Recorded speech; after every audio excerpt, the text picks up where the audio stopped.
Hello mga bossing.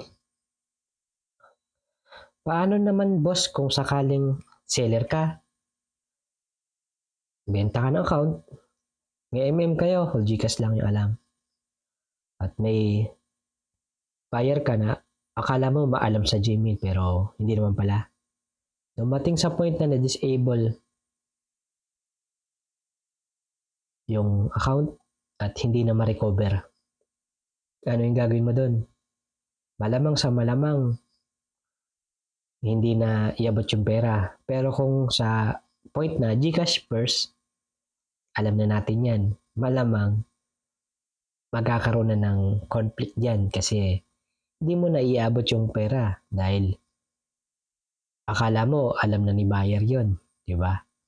Pero kung legit tayo, nawalan lang tayo ng account, pero masakit ang magpa-level ng account, di ba? Hindi naman basta-basta lumakas yan ng isang isang kainan lang, isang higaan lang, paggising mo malakas na, mamaw na, walang ganon. At doon naman sa point na yung buyer, after 1 hour, akala mo okay na. Pero pag online mo, disable na.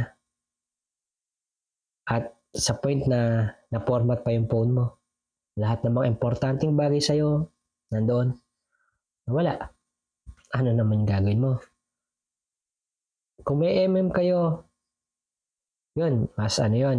Kasi malamang wala ka account na kuha, ibabalik yung pera nun sa'yo. Pero kung sakali man na inabot mo na yung bayad sa kanya, na-format pa yung phone mo,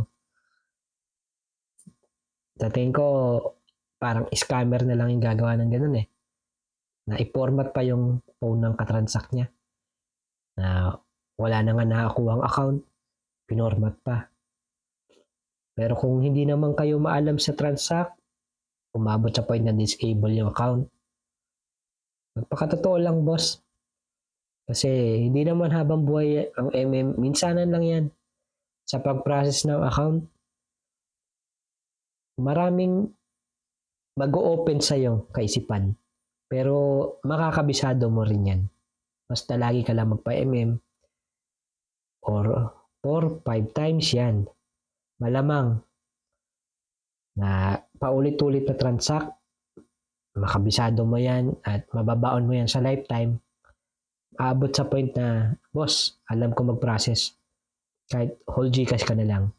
Pero kapag ganung whole GCash lang, parang ipapasa ko na lang kayo sa MM na whole GCash lang yung alam. Kasi ako, process talaga yung ano ko. Gusto ko yung talagang tinuturuan ko yung transact ko na matuto sila.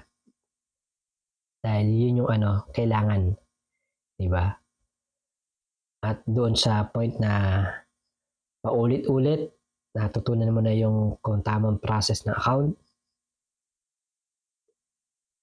Sana mapamana mo sa mga kaibigan mo, tropa mo, dahil napakalaking bagay niyan.